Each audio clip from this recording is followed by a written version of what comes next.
शुरुआत और ये हफ्ता इम्पॉर्टेंट है क्योंकि इस हफ्ते आरबीआई की दरअसल है बैठक, यानी कि ब्याज दरों को लेकर क्या स्टांस रहेगा उसका बड़ा निर्णय लिया जाएगा। और ऑफ कोर्स बजट के बाद वाला हफ्ता एक सत्र हमने देख लिया है बजट के बाद, जहां पर फ्राइडे के सेशन में जोरदार तेजी बनती दिखाई दी। तो इस हफ्ते के लिए आपकी क्या तैयारी होनी चाहिए और खास तौर से आज के लिए आपकी क्या तैयारी होनी चाहिए, उस पर करेंगे बातचीत। लेकिन ध्यान रखिएगा, पिछला हफ्ता कुछ वॉलेटाइल था, तेजी भी रही, मंदी भी रही और ये वो लेवल्स है। हफ्ते की शुरुआत हमने 21,737 के आसपास की, लेकिन इंटर वीक में हमने देखा 21,522 तक के लेवल्स भी देखने को मिले और फिर इवेंचुअली जो क्लोज आया है वो 21,857 के आसपास। ये फ्राइडे का सत्र था जहां पर हमने बाजार को इवेंचुअली छोड़ा था। अब ऐसे में एफआईआई का डेटा क्या कह रहा है? एफआईआई की तरफ से जो भी फोकस या जो भी फ्लो था वो ज़्यादा समय बिकवाली करते नजर आए हैं। सिर्फ 3 सत्र थे और उसमें से एक सत्र था बुधवार वाला जहां पर डिसेंट खरीदारी हुई हो, वरना वो थोड़े से बैकफुट पर ही दिखाई दिए हैं। अगर साथ मिला है तो डोमेस्टिक इंस्टीट्यूशनल इन्वेस्टर्स का ही मिला है, जिन्होंने लगातार दरअसल भारतीय बाजारों में खरीदारी की है, चाहे वो मध्यम तेजी वाला दिन हो या फिर अच्छी तेजी वाला दिन हो। डीआईआई का फ्लो दरअसल एकदम चुस्त था, जोरदार रहा है। अब ऐसे में हम किस तरह के फुटिंग पर आकर खड़े हैं इस सोमवार को, उसकी बातचीत होगी। जैसे मैं आपको मेंशन कर रही थी, यह हफ्ता वैसे भी इंपॉर्टेंट रहेगा। ग्लोबल मार्केट से संकेत भी लेने काफी अहम है। अब और तब का डेटा आपकी स्क्रीन पर लेकर आएंगे। आपको याद होगा वो थर्सडे वाला सत्र काफी शानदार तेजी वाला था अमेरिकी बाजारों के लिए, और फ्राइडे में भी यही उभर कर आया। जब हम फ्राइडे शाम को अपना बाजार बंद करके जा रहे थे, तब करीब 38,612 पर डाउ फ्यूचर्स ट्रेड कर रहे थे। इस समय 38,700 के ऊपर है। वो टेक हैवी मेजर्स के चलते हमने देखा है नैस्डैक में भी कुछ स्ट्रेंथ बनती हुई दिखाई दी है, और S&P भी है जहां पर हल्की सी आपको बढ़त दिखाई दे रही है। हालांकि इस बीच बॉन्ड डील जो अच्छी खासी कूल ऑफ कर गई थी, जो 4% के नीचे आती दिखाई दे रही थी, उसमें भी हमने देखा है फिर से हरकत आती हुई दिखाई दी। तो इस सब डेटा पॉइंट को ऐसे आपने कैसे पढ़ना है? क्या यहाँ पर समीकरण बैठते हुए दिखाई दे रहे हैं? एग्जैक्टली अमेरिका में क्या हुआ कि फिर से वो बॉन्ड डील 10 ईयर वाली 4% के ऊपर निकल गई? इस सब पर बातचीत करने के लिए हमारे साथ नीरज जी हैं। और of course chartically situation equity markets के लिए और खास तौर से निफ्टी बैंक के लिए क्या आज की रणनीति होनी चाहिए, ये वीरू आपको समझाएंगे। गुड मॉर्निंग आप दोनों को। नीरज जी बताइए क्या हुआ है, और स्पेशली बॉन्ड डील को लेकर क्या फिर से चिंता होगी? जी देखिए, यूएस मार्केट में फ्राइडे का सेशन बहुत धमाकेदार था। उसके पीछे 2 कारण थे, उसमें से एक कारण आगे जाते हुए चिंता भी बन सकता है। थर्सडे आफ्टर आवर्स यानी मार्केट के बाद और फ्राइडे को बहुत सारी कंपनीज के रिजल्ट्स आए, और ख़ास तौर पे टेक्नोलॉजीज़ के। तो उसकी वजह से मार्केट में एक दमदार रैली बनी और फेसबुक का शेयर 20% ऊपर गया। उसमें डिविडेंड बाईबैक और बहुत अच्छे रिजल्ट, ये सारी चीज़ें शामिल थी। इसीलिए नैस्डैक करीब 350 पॉइंट ऊपर गया और इंडाइसेस ने वहाँ पे न्यू हाई बनाया है। उसी दिन उस समय वहाँ पे एक नंबर आया जॉब मार्केट का, जो काफ़ी बढ़ के आया। 1,77,000 के सामने 3,53,000 का जॉब का डेटा आया, जो कि इकोनॉमी के बहुत ज़बरदस्त तेज़ी से दौड़ने के संकेत दे रहा है। मार्केट को ये पसंद आया, लेकिन यही आगे कंसर्न बनेगा। तो मार्केट में एक तरफ जब बहुत अच्छे रिजल्ट्स आ रहे हों, इकोनॉमी बहुत अच्छी चल रही हो, तो ये मार्केट को पसंद आता है और बाइंग देखने को मिल रही है। लेकिन जॉब डेटा को देख करके थोड़ा सा मार्केट को आगे आने वाले समय में चिंता होगी। इसलिए आज फ्यूचर्स आप देखेंगे एशिया और अक्रॉस द यूएस नीचे हैं, क्योंकि बॉन्ड यील्ड उछल गई, 4% से ऊपर चली गई 10 साल वाली, और डॉलर इंडेक्स भी ऊपर गया है। क्योंकि ये डेटा देख करके फेड को थोड़ा सा उनके हाथ पैर कांपेंगे कि अब आगे जाते हो क्या करना है, क्योंकि लोग उम्मीद लगा के बैठे थे कि रेट कट के लिए माहौल बनेगा।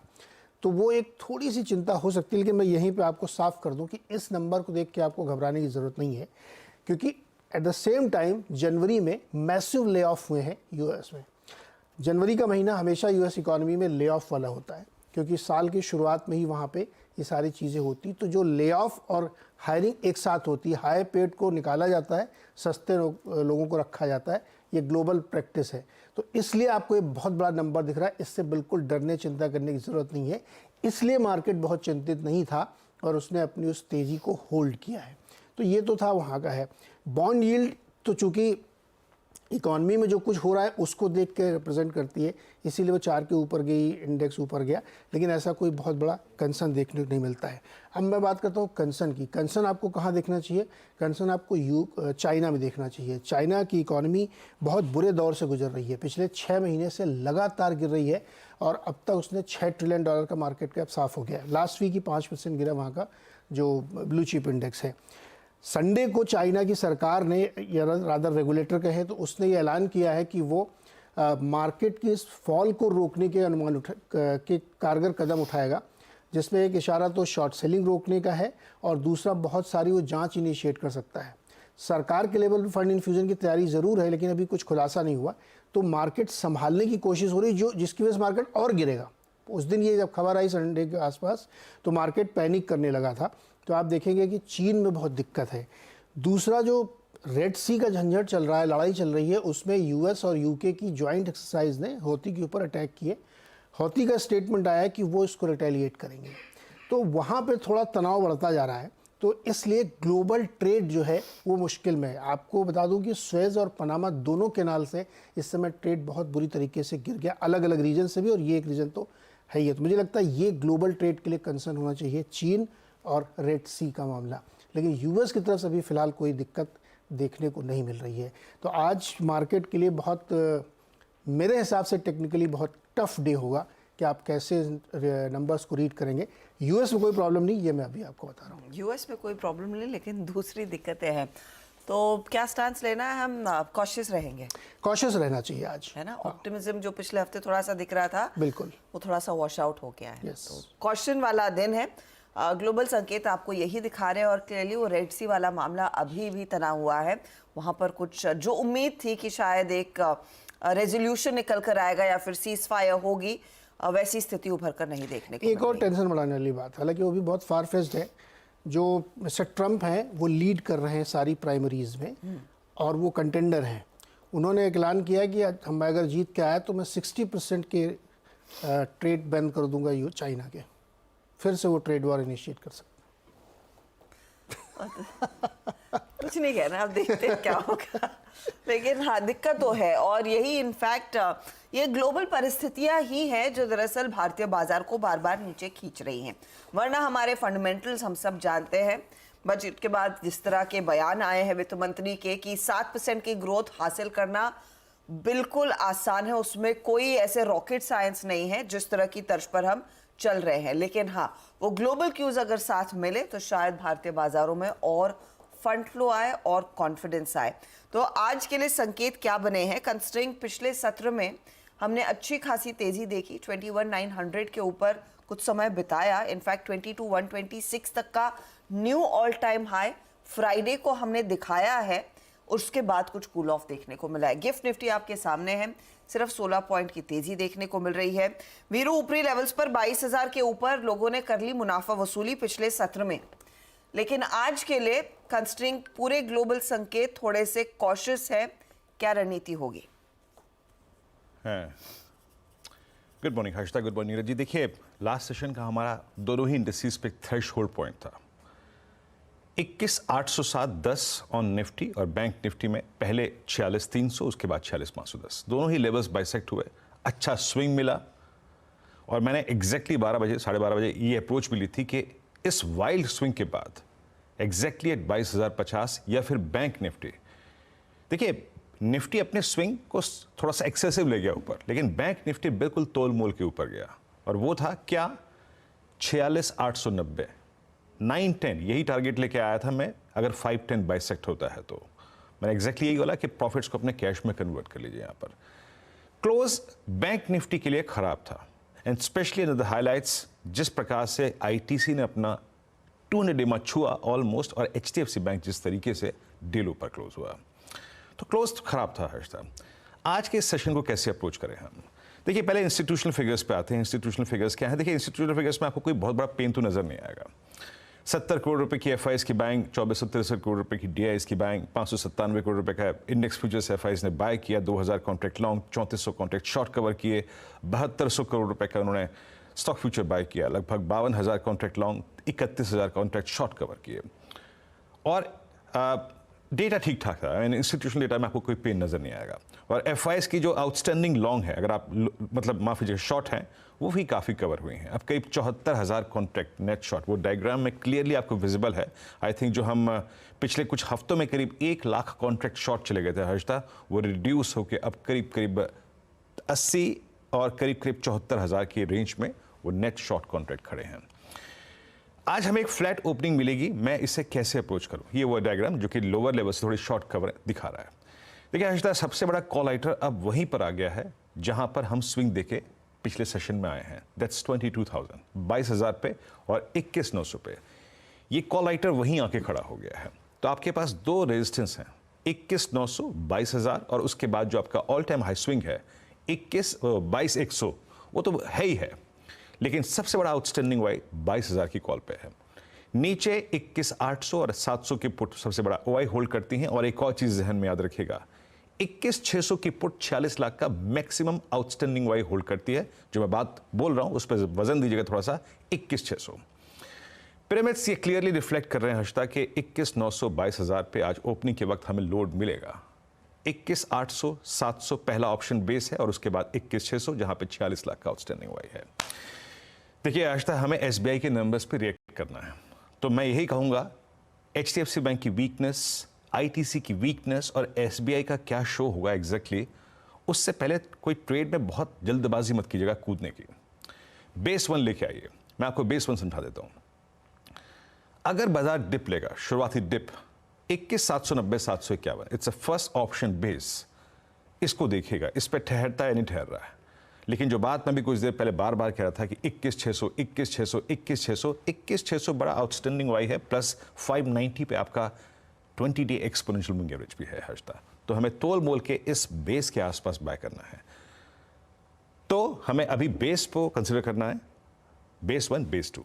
ऑन द हायर साइड अगर हम पहले कॉल आइटर के जोन को यानी 21,900, 21,922 इसको बाइसेक्ट करते हैं तो हम 953, 988 और 22,020 तक के स्विंग को जनरेट कर सकते हैं। 22,020 के बाद की कहानी मैं बाद में ड्रॉ करूंगा, बट एज ऑफ नाउ मुझे ट्रेड विंडो जो दिखाई दे रहा है उसमें ये है बेस 1, बेस 2 और ऊपर की तरफ 21,922।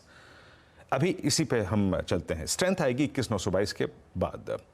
दरअसल पशोपेश दुविधा है बैंक निफ्टी को लेकर। यकीनन आई थिंक जो कैंडल क्रिएट हुई है बैंक निफ्टी में वो खराब थी हर्षदा। एचडीएफसी बैंक के इंप्रेशन में हमें एसबीआई के नंबर्स पे रिएक्ट करना है। अब जरा आप नंबर्स लेके आइए स्क्रीन पे, जरा प्लीज डेटा लेके आइएगा।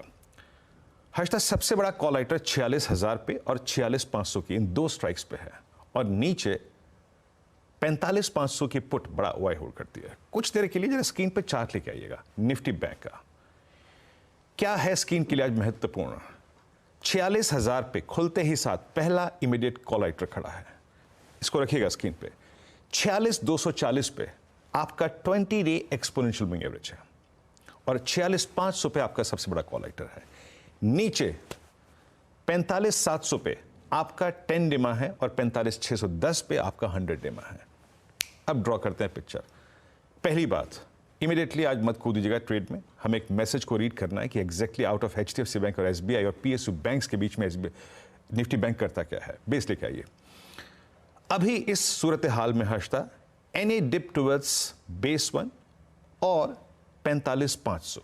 बेस 1 क्या है फिर कह रहा हूं मैं, इट्स 10 एंड 100 डेमा और 45,488, दैट्स ऑप्शन बेस।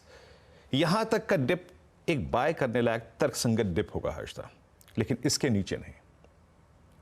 सिर्फ बेस 1 और बेस 2 का 488 के ऊपर का डिप हम बाय करेंगे, that will consider as a control dip. But अगर हम 488 तोड़ते हैं तो a down swing towards 45,163 possible है। इन फर्स्ट केस अगर हम डिप को बाय कर रहे हैं हर्षदा, तो हमारा एग्जिट जोन रहेगा रेजिस्टेंस 1, दैट्स 46,000 एंड 46,240। क्या है ये? कॉल राइटर्स का जोन और 20 डे एक्सपोनेंशियल मूविंग एवरेज। अगर बैंक निफ्टी आज के इस केस में एसबीआई के नंबर्स के बाद 240 यानी 20 डेमा का जोन काटता है हर्षदा, देन हम कह सकते हैं कि स्ट्रेंथ फिर आएगी। In that case 377, 510 and 723 possible है। तो हर्षदा आज जरा तोल मोल के उतरिए बाजार में। तो वीरू ने बोल दिया है, बस आपने तोलना और मोलना है और फिर उतरना है मार्केट में। बेसिकली यही सिचुएशन है। अच्छा, जैसे वीरू मेंशन कर रहे थे, आज निफ्टी बैंक दरअसल रिएक्ट करेगा स्टेट बैंक ऑफ इंडिया पर। अब एसबीआई के नतीजे आप देखेंगे तो थोड़े से आपको गहरी सांस लेनी पड़ेगी और फिर उन नंबर्स को एनालाइज करने के लिए उतरना पड़ेगा, क्योंकि मुनाफे में आप गौर करिए 35% तक का झटका लगा है। मुनाफा घटकर करीब 9,164 करोड़ पर आया। अनुमान था कि कुछ कमी आएगी, लेकिन इतने गहरे कट्स का अनुमान नहीं था। अच्छा, यहाँ पर एक वन टाइम एक्सेप्शनल आइटम है, उसका आपको ध्यान रखना है, 7,100 करोड़ का। उसके चलते वो प्रॉफिट में दबाव बनता दिखाई दिया है।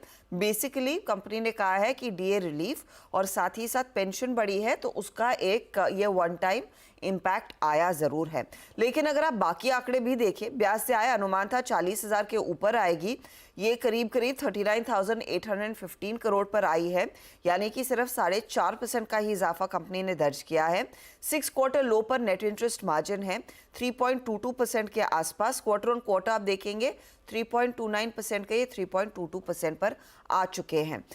एसेट क्वालिटी में सुधार जरूर है, वो एक पॉजिटिव है। ग्रॉस एनपीए 2.55 से घटकर 2.42% पर आया।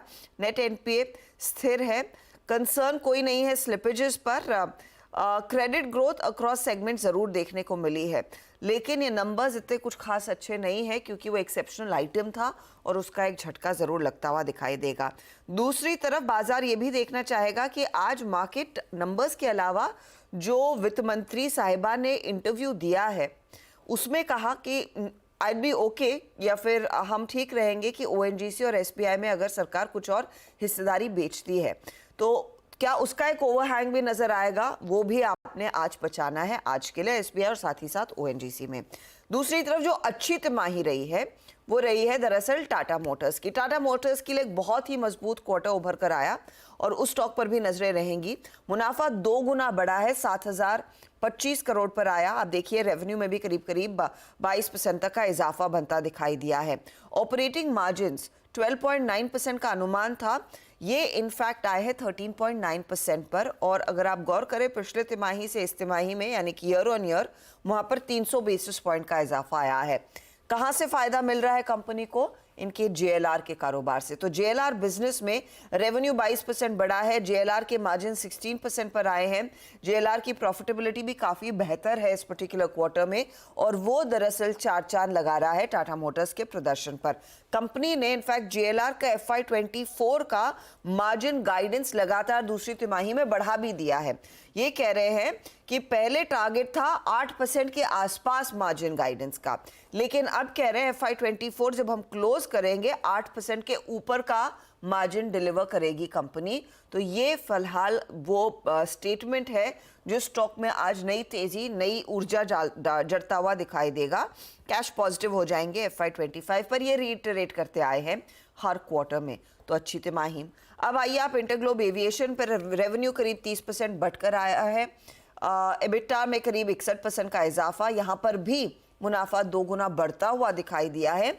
यील्ड 2% बढ़ी है, और अगर आप देखें प्रॉफिटेबिलिटी जो डबल हुई है और जो एबिटा में इजाफा देखने को मिला है, फ्यूल प्राइसेस में जो कटौती थी उसका फायदा दरअसल कंपनी के हाथ लगा, इसीलिए तिमाही नतीजे काफी अच्छे हैं। लोड फैक्टर भी हल्का सा इंप्रूव हुआ है, 85.1% से बढ़कर 85.8% के आसपास आया है। तो ये भी एक और पॉजिटिव चीज है। यूपीएल खराब नतीजे, लॉस इनफैक्ट अच्छा खासा आया। 483 करोड़ के लॉस का अनुमान था, 1217 करोड़ का लॉस है। रेवेन्यू में 27% की गिरावट, एबिटा में 86% का नुकसान। तो बहुत ही खराब नतीजे, वॉल्यूम डिक्लाइन, प्राइसिंग डिक्लाइन, और कंपनी का मैनेजमेंट कह रहा है कि शायद ये पेन आगे जारी रह सकता है। तो ये एक हाउलर है जो हम कहते हैं अंग्रेजी में। बहुत ही खराब नतीजे। पेटीएम का स्टॉक भी आप रेडार पर रखेंगे, और पेटीएम के केस में देखिए कल शाम को कंपनी ने एक स्टेटमेंट दिया कि हम पर कोई ईडी की जांच नहीं हो रही है, लेकिन इसका कॉन्टेक्स्ट आपको समझना है। दरअसल पेटीएम पेमेंट बैंक में जो केवाईसी की गड़बड़ी आरबीआई बार बार कह रहा है, उसमें रिपोर्ट से सजेस्ट कर रही हैं कि एक पैन कार्ड पर 1000 बैंक खाते खोले गए थे, और वो एक बड़ी दिक्कत है क्योंकि केवाईसी नॉर्म्स की पूरी तरह से उल्लंघन हुआ है। फिर ये बात उभर कर आई कि कुछ रिपोर्ट सजेस्ट कर रही थी कि यहाँ पर मनी लॉन्ड्रिंग का शायद एक बड़ा केस है, और ऐसे में शायद एनफोर्समेंट डायरेक्टरेट की जांच भी होगी। इस पर दरअसल रेवेन्यू सेक्रेटरी ने कहा कि अगर ऐसी चीजें पाई गई हैं तो जांच हो सकती है। उस पर उन्होंने साफ जवाब नहीं दिया। और इस पर वो पेटीएम का स्टेटमेंट कल शाम को 9:30-10 बजे के आसपास आया कि देखिए, हम पर कोई पेटीएम की जांच नहीं हो रही है, ना कंपनी पर, ना पेमेंट बैंक पर, ना ही कंपनी के फाउंडर्स या डायरेक्टर्स पर। तो कंपनी की तरफ से सफाई आ रही है, लेकिन सिचुएशन और भी गंभीर हो रही है। 2 दिन लोअर सर्किट लगा है। देखते हैं जो प्रीवियस लो था 438 का, वो डिफेंड करता है स्टॉक या नहीं। तो ये कुछ शेयर है, इनफैक्ट लिस्ट लंबी है, उस पर आएंगे, लेकिन फिलहाल लेंगे एक छोटा सा ब्रेक के बाद कमोडिटी मार्केट का एक्शन, वहां से क्या समीकरण बन रहे हैं और इवेंट्स कैलेंडर आपके लिए पेश करेंगे।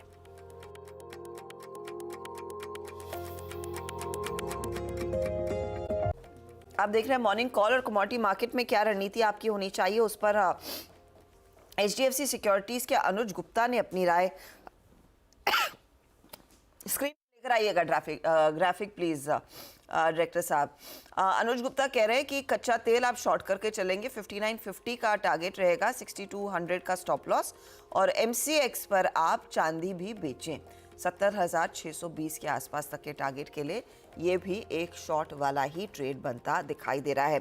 लेकिन ध्यान रहे, आज का दिन इंपॉर्टेंट है, नंबर्स के लिहाज से कई नतीजों पर हम इनफैक्ट रिएक्ट करेंगे, लेकिन आपको इस बात पर भी ध्यान देना है कि आज भारतीय एयरटेल के नतीजे आएंगे, उस पर बाजार अपनी राय बनता दिखाई देगा। अशोक लेलैंड के नंबर्स पर हमें रिएक्ट करना है।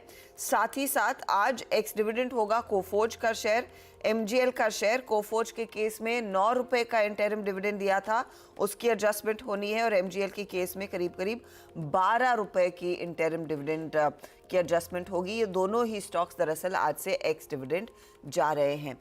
गिफ्ट निफ्टी से संकेत करीब 44 अंकों की गिरावट पर हमारी कारोबार की शुरुआत बनती दिखाई देगी।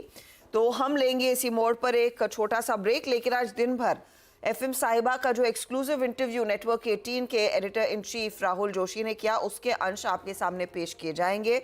वहां से बड़ी टेकअवेज, उसको लेकर विश्लेषण भी होगा।